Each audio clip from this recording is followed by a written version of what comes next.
रीगा विधानसभा के रामपुर गंगौली महज 200 मीटर की सड़क सर, जो बसंत पट्टी को जोड़ती है, शिवहर को जोड़ती है। जमीन अधिग्रहण में मामला फंसा और बरसों से, कह सकते हैं दशकों से, 15 20 25 30 साल से लोग दंश झेल रहे हैं। अभी बरसात में ये हाल हो जाता है सर, हर साल कि प्रतिदिन लोगों का मुंह नाक फूटता है। वह सड़क पथ निर्माण विभाग की सड़क है जी। और मैं आज भी आदरणीय स्वर्गीय पंडित रघुनाथ झा जी को धन्यवाद देता हूं कि जब वो पथ निर्माण मंत्री बने तो इस सड़क को पथ निर्माण विभाग में अधिग्रहित किया, वरना वो जिला परिषद की सड़क थी। आपको जानकर प्रसन्नता होगी कि उस सड़क के अधिग्रहण संबंधी जो लोगों का डिमांड था मूल्य के संबंध में, एमवीआर परिवर्तित करके सरकार ने अधिग्रहण की कार्रवाई लगभग पूरी कर ली है। अब अति शीघ्र और जो भी भूस्वामी है उनको उनके भूमि के एवज में जो मुआवजा की राशि देय है उसका भुगतान कर दिया जाएगा और मैं आपको टेलीफोन करके अगले 1 हफ्ता में बता दूंगा कि उस राशि का भुगतान कितने दिनों में होगा।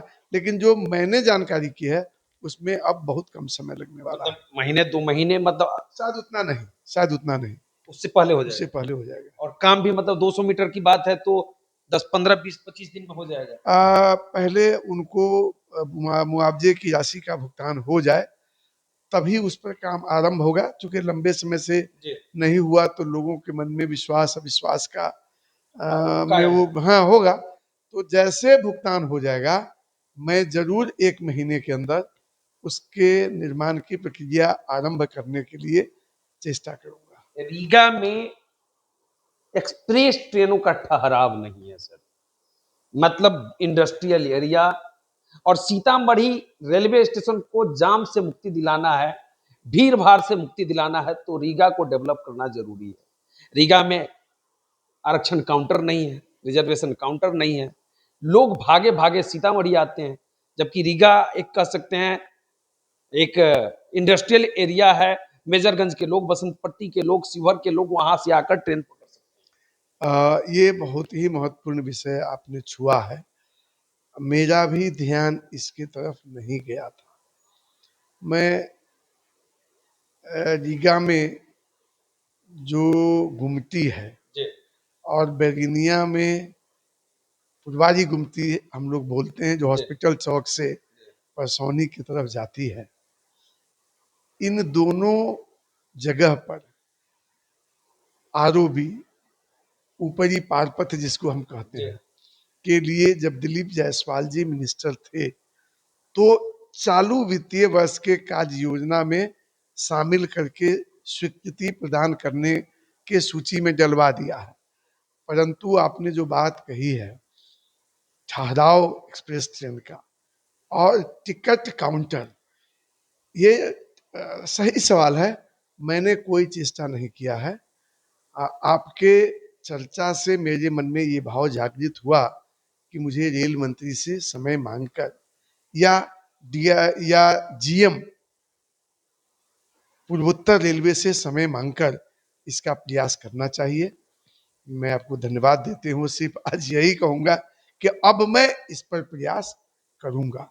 अगर जीएम के स्तर पर ये होने वाला होगा तो ये विषय तो हाजीपुर से निपट जाएगा। अगर वहाँ से नहीं होने वाला होगा तो फिर मैं रेल मिनिस्टर तक जाने का चेष्टा करूँगा। और ये अच्छी बात आपने कही है कि बैगनिया और रीगा में एक्सप्रेस ट्रेन का ठहराव होना भी चाहिए। तो मैं इस पर मांग करूंगा और आरक्षित टिकट इन दोनों स्टेशनों से मिलने लगे यह भी मैं प्रयास करूंगा, लेकिन अब तक मैं किया नहीं था। रीगा को नगर पंचायत का दर्जा मिले, इसकी मांग पहले से उठती आई है। बैरगनिया नगर परिषद बन गया, रीगा नगर पंचायत कब बनेगा? गंदगी का अंबार रीगा में। जब यार्ड के तरफ जाएंगे, चीनी मिल वाला यार्ड है, तो वहां कचरे का अंबार लगा रहता है, कोई देखने वाला नहीं, कोई सफाई करने वाला रीगा नगर पंचायत अब नहीं बनेगा, रीगा नगर परिषद बनेगा। अब नगर परिषद बनेगा। रीगा सीधा नगर परिषद बनेगा और मैंने इस पर काम आरंभ कर दिया। पिछले सत्र में मैंने इस पर प्रश्न किया था। आदरणीय विजय बाबू नगर विकास मंत्री के प्रभार में थे। उन्होंने डायरेक्टर सेंसस के आदेश का हवाला करते हुए बताया कि 31 मार्च 27 तक किसी भी प्रशासनिक इकाई के स्वरूप में परिवर्तन नहीं होगा। तो मैंने पूरक प्रश्न में ये पूछा कि परिवर्तन नहीं होगा, परिवर्तन का प्रयास करने का भी प्रतिबंध है क्या? माननीय मंत्री ने कहा प्रतिबंध नहीं है। मैंने कहा आप प्रक्रिया आरंभ कर दीजिए। मैं तत्काल वर्तमान नगर विकास मंत्री आदरणीय नीतीश मिश्रा जी से भी मिलकर इस पर बात की है और विभाग के सचिव से भी मिलकर बात की है। सबने कहा है कि 31 मार्च तक नोटिफाई नहीं होगा, परंतु हम प्रक्रिया आरंभ कर सकते हैं।